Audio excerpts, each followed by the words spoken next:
Welcome to downtown Detroit. This is the first of 2 videos about downtown, focusing on the financial district and its environs. As usual, this video is designed as an aid to exploration. Log off the computer, pull up this video on your phone, and go for a walk. Each time I'm done talking about a building, I'll throw up a map to get you to the next one. Pause the video and take a stroll. Indeed, feel free to wander off script for a while. I'll still be there when you get to the next site, and there's always another side street to explore. Detroit dates to 1701, when Antoine de la Mothe Cadillac established Fort Pontchartrain, a French fur trading post. The intention was to establish a post far into the western regions of France's North American territories, and in so doing, to gather together in one place the native trade of half a continent. An immediate success, the settlement grew rapidly, and by the middle of the 18th century, a small cluster of French farms had spread out along the Detroit River, and Fort Pontchartrain was by far the largest European settlement on the Great Lakes. It remained, however, an island in a sea of wilderness until the beginning of the 19th century. The opening of the Erie Canal in 1825 led to an explosion in Detroit's population as immigrants from Central Europe flooded into the Great Lakes. Detroit emerged as a vital market center for the surrounding territory and an ethnic melting pot as Germans, Poles, Irish, and dozens of other nationalities established communities in the city. It emerged as an important industrial center in the mid-19th century, most notably as a center of the shipbuilding industry on the Great Lakes. It wasn't until the early 20th century, however, that Detroit became a center of truly global significance with the rise of the automotive industry. Henry Ford pioneered the development of mass-produced, relatively cheap automobiles in the city, and by the 1910s, the Detroit area was home to dozens of car builders, a number which has ultimately narrowed to 3 thanks to a series of corporate mergers. The southern portion of downtown Detroit is the oldest section of the city, encompassing the site of Fort Pontchartrain and the colonial city. In the 20th century, however, it emerged as a major financial district, with several large financial institutions establishing themselves on Griswold Street. The walk starts at the southeast corner of Capitol Park, at the intersection of Griswold and State. When the Michigan Territory was created in 1805, the territorial government was established at Detroit. At that time, the territory stretched west from Detroit well past the Mississippi River, incorporating parts of what would later become North and South Dakota. With the growth of settlement in the region, new facilities were deemed necessary, and as such, a large courthouse was erected on this location in 1828. A simple classical structure overshadowed by a large tower, the structure was recycled as Michigan's first Capitol building when Michigan achieved statehood in 1837. Concerns about the location's vulnerability to potential British attack prompted the relocation of the capital to Lansing in 1847. Following this, the building housed both the city's first high school and the city's first public library, before being destroyed in a January fire in 1893. Little remains of the capital's sojourn here, beyond the name of the park and a statue of the state's first governor. Instead, the park is surrounded by a perimeter of buildings from the turn of the century, a period of spectacular growth in the city when the city's skyline changed nearly every year. Indeed, the Chamber of Commerce building, built on the northeast corner of Griswold and State in 1895, was the tallest building in the city when it was constructed, a title which it held until being surpassed less than a year later. The tall building on the southeast corner of Griswold and State is the David Stott Building. Built in 1929 by the Detroit firm of Donaldson and Meagher, the building opened a mere 5 months before the stock market crash of 1929. Indeed, it was the subject of a lawsuit brought forward by David Stott's children, who claimed that their inheritance had been squandered on a building which it should have been obvious would be uneconomical. The courts disagreed. The structure is an elegant, slender tower, managing to be both exciting and warming at the same time. Step into the building's elevator lobby, a charmingly ornate space. Walk south along Griswold Street.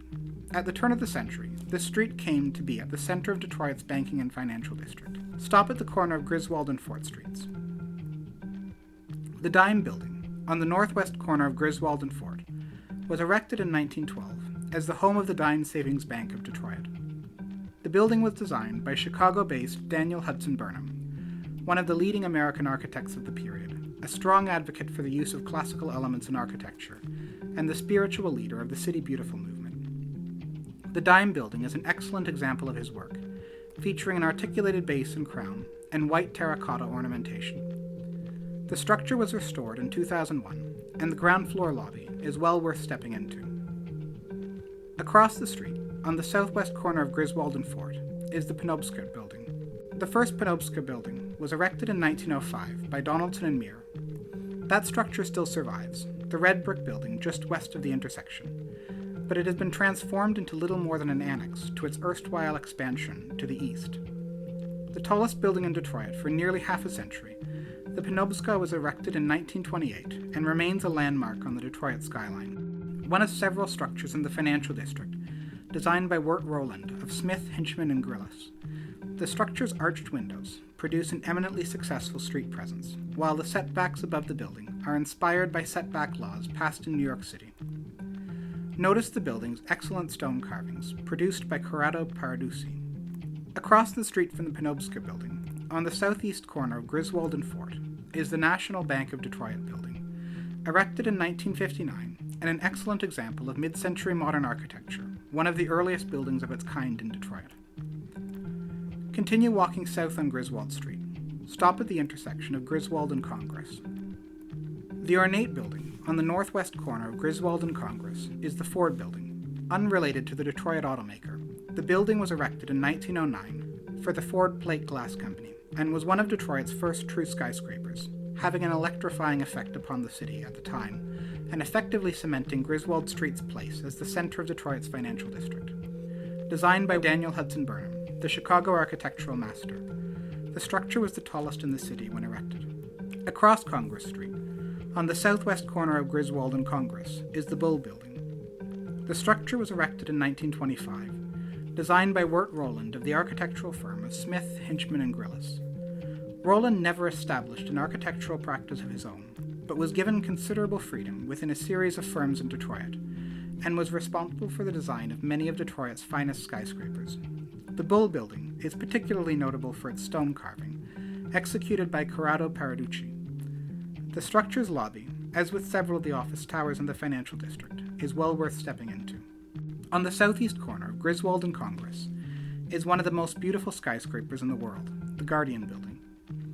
Designed in 1929 by Wirt Rowland of Smith, Hinchman, and Grillis, the structure is a spectacular Art Deco structure, rising from a stone base to a tower of warm red brick, with a jagged crown contributing an eclectic element to the Detroit skyline. The structure becomes even more spectacular when you step inside.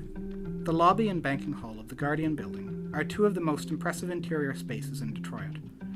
The building features ornamentation by many of Detroit's finest artists, including Corrado Paraducci and Mary Chase Perry Stratton, along with work by Tiffany Studios of New York City. The mosaic map of Michigan in the banking hall is a particularly impressive piece. Before continuing south, walk a block west along Congress Street to look at the Bankers Trust Building on the southwest corner of Congress and Shelby. Designed by Wirt Rowland of Smith, Hinchman, and Grillis in 1925, the building features some of the best terracotta ornamentation in Detroit. When you're finished, walk a block and a half south to 415 Griswold Street. The parking garage at 415 Griswold Street stands on the site of the Detroit Stock Exchange. The Detroit Stock Exchange was established in 1907 to help organize the financing of Detroit's booming industrial community. One of many regional stock exchanges in the country, the Detroit Stock Exchange served to further consolidate Detroit's place as a major financial center in the American Midwest. The stock exchange originally rented quarters in the Dime Building, but the institution grew rapidly with Detroit's growth as an industrial center, erecting an impressive Art Deco structure in 1931, designed by George Deal and Augustus Odell. The stock exchange closed in 1976, and the building was demolished in 1983. Continue south to Jefferson Street. You're standing at the heart of colonial Detroit. Fort Pontchartrain stood near this spot, and the earliest settlement in Detroit clustered between here and the Detroit River. The city's French colonial heritage was entirely swept away in a fire which destroyed the city in 1805, and the city's late Victorian prosperity led to several generations of buildings being built and replaced on several of the sites in the area. Well into the 20th century, the Detroit Riverfront was an active harbor, with the city coming right down to the river. The most notable building in the area was the spectacular Michigan Central Depot, erected in 1884 to plans by Cyrus Eidlitz. The towered building served as the terminus for express trains from Chicago and locals from across Michigan until it was destroyed in a fire in 1913. By the 1950s, the Detroit Riverfront had become a rundown area, and the city prepared plans to place a civic center on the site, clearing away blocks of Victorian buildings for a convention center and park, which have had the effect of cutting the city off from the river for the first time in its history. Cross Jefferson Avenue and turn left, walking east for 2 blocks.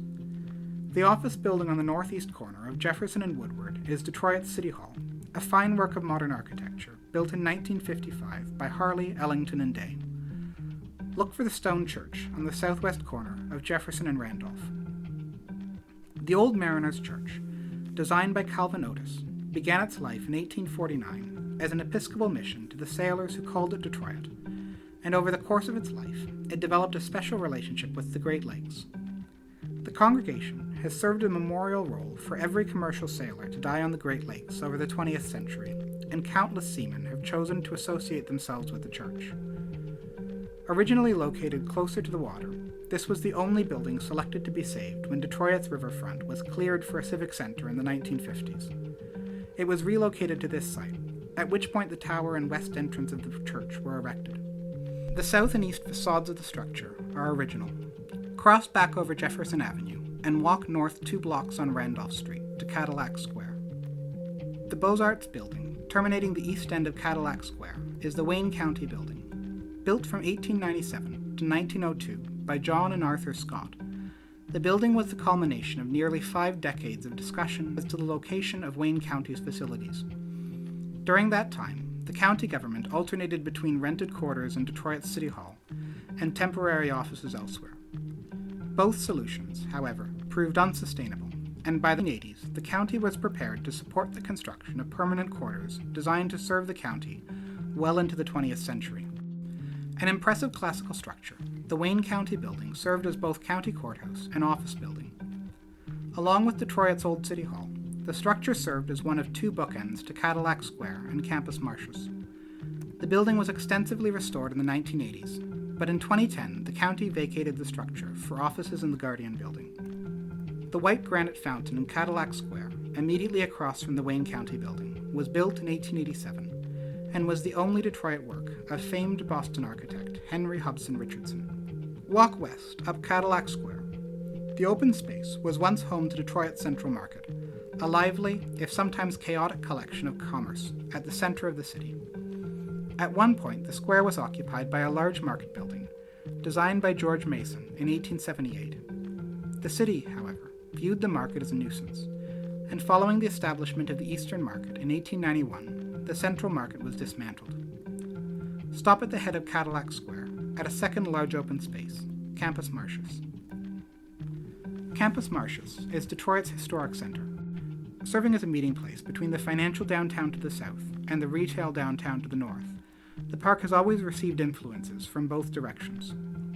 Early in its history, the park was home to the city's opera house and several department stores. On the other hand, the park was also home to the city's first skyscraper, the 10-story Hammond Building, erected on Campus Martius in 1890. The 4-tiered Soldiers and Sailors Monument in the center of the park memorializes Michiganders who fought and died in the American Civil War. Time has not been kind to Campus Martius. Neither the Opera House nor the Hammond Building have survived to the present day. Nevertheless, recent redevelopment promises a new life for the park in the 21st century. Far and away the most important monument lost on Campus Martius was Detroit's Old City Hall, demolished in 1961. Dominating the west side of Campus Martius, Detroit's 1871 City Hall was a bit of an architectural hodgepodge. Combining Italianate, Second Empire, and classical elements, the collection was ultimately unique to Detroit. The structure was designed in 1861 by James Anderson, one of Detroit's leading architects. But the American Civil War delayed construction for a decade, with the structure not being ready for occupancy until the summer of 1871. In the interim, the city had elected to place a mansard roof atop the original, more purely Italianate design. The tallest structure in Detroit when it was built, Detroit's City Hall featured extensive statuary and was topped by a clock which could be seen across most of the city. As the 20th century progressed, however, the City Hall was beset by the pressures of a booming city. Indeed, proposals to tear the structure down and replace it with a larger one were being entertained even before the 19th century rolled to a close, and such proposals only became more serious in the 1920s. Plans to replace the building were shelved during the Great Depression, but by the 1950s it had become clear that the structure was inadequate to house the government of a growing metropolis. The erection of a new city-county building in 1955 set off a lengthy debate about the old structure's future, with proposals ranging from a visitor's centre to the new home of the Board of Education. Despite significant opposition, however, the building was demolished in 1961. Leave campus Martius by Fort Street, on the park's southwest corner. Walk 2 blocks west on Fort to the intersection of Fort and Shelby Streets. The classical building, on the southeast corner of Fort and Shelby, was built in 1900 as the new home of the People's State Bank. The elegant white marble structure was the only Detroit work of the New York firm of McKean, Mead & White, regarded by many as the country's greatest architectural firm at the turn of the century. Across the street, on the northwest corner of Fort and Shelby, is the site of the 1897 Federal Building. Designed by Philadelphia architect James Windrum, the Federal Building brought together nearly all of the federal government's offices in Detroit under one roof, including the city's post office, customs house, and federal courthouse. Initially thought by many to be extravagant, the building proved too small for the purposes it was built for, with many functions outgrowing the space before it was even fully occupied. A 1915 expansion towards Lafayette Street left the building occupying its entire block, but still proved insufficient. The building's death knell came with the Great Depression. Eager to provide work in struggling cities across the country, the federal government launched a series of ambitious building projects. The erection of a new, more spacious federal building for Detroit was among those projects. Even at the time, the loss of the old post office raised concerns, and significant portions of the old building were saved. Most notably, the main courtroom from the old courthouse, known as the $1 Million Courtroom, was disassembled, stored for 3 years, and reassembled in the new building. The marble and mahogany ornamentation in the courtroom were simply deemed too valuable to scrap. Likewise, much of the stone carving from the old building was saved, with sculpture winding up on the campus of the University of Michigan. The new federal building was completed on the site in 1933, an excellent Art Deco structure in its own right, but a poor substitute for one of the finest governmental buildings ever erected in the Midwest. At this point, you could end the walk by returning up Shelby Street to Capitol Park. There's a link in the description to our second downtown walk, focusing on the Grand Circus Park area, and also starting and ending at Capitol Park. Alternately, you could continue west on Fort Street, where the area west of the financial district holds a few scattered architectural treats. From the intersection of Fort and Shelby, walk 2 blocks east to Cass Avenue. On the northeast corner of Fort and Cass is the former home of the Detroit Club, a social club which once claimed most of Detroit's leading businessmen among its members. The structure was designed by Philadelphia architect Wilson Eyre in a Romanesque style. Through the years, some of the most important decisions in Detroit's political and commercial life have been negotiated in this building, and individuals ranging from American presidents to European royalty have been entertained here. Continue walking west for 3 blocks along Fort Street to the intersection of Fort Street and 3rd Avenue. The Gothic church on the southeast corner of Fort and 3rd is the Fort Street Presbyterian Church, erected in 1855 to plans by Octavius and Albert Jordan. One of the oldest surviving structures in central Detroit, when the church was erected, the area surrounding it was an upscale residential district, with many of the city's wealthiest residents living a short walk from the building. The surrounding mansions have given way first to institutional structures and later to parking lots. Fort Street Presbyterian, however, has remained an architectural landmark throughout. Across the street from the Fort Street Presbyterian Church is the site of Detroit's Union Depot. Erected in 1893 to plans by James Stewart, the station was intended to bring together all of Detroit's railways under a single roof, making transfers between railways dramatically easier. Several railways opted out of the arrangement, and throughout the building's life, other railway stations dotted the city. Nevertheless, the station was an extremely busy place, serving the trains of the Pennsylvania Railway, the Baltimore and Ohio, the Pere Marquette, and the Wabash Railway, among several others. The station is perhaps best remembered as the Detroit terminus of the Wabash Cannonball, which traveled between here and St. Louis for much of the 20th century. The station survived several redevelopment proposals, but was ultimately undone by the decline of rail travel. The last train pulled out of the station on April 30th, 1971. The structure sat vacant and deteriorating for several years as various potential uses for the station were discussed. Nothing materialized, and the building was torn down in 1974. Walk a block north on 3rd Avenue to Lafayette, and turn right, walking a block west along Lafayette to 2nd Avenue. The building on the southwest corner of Lafayette and 2nd is the Detroit News Building, erected in 1917 as the new home of the Detroit News, one of Detroit's largest newspapers.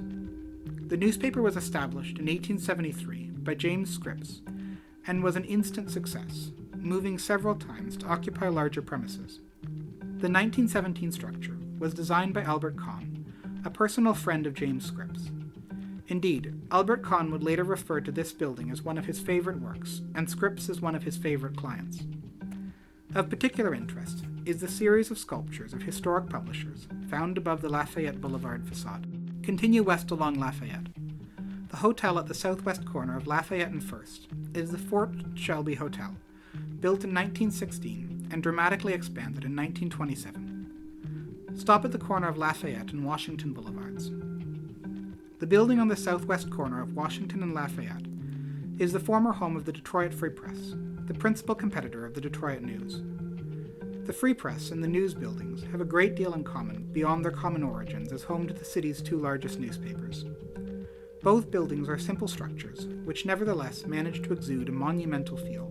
Both structures feature excellent ornamental stone carving, and the structures share an architect, Albert Kahn. The Free Press building is the younger of the two, being built in 1925, and features a central section inspired by the skyscraper designs of its period, flanked by symmetrical wings to the east and west. At this point, you can end the walk by turning left and walking 2 blocks up Washington Boulevard to State Street, and then 1 block east to return to Capitol Square. If you're interested in exploring Detroit's retail downtown, you might want to take our Grand Circus Park walk, also departing from Capitol Park.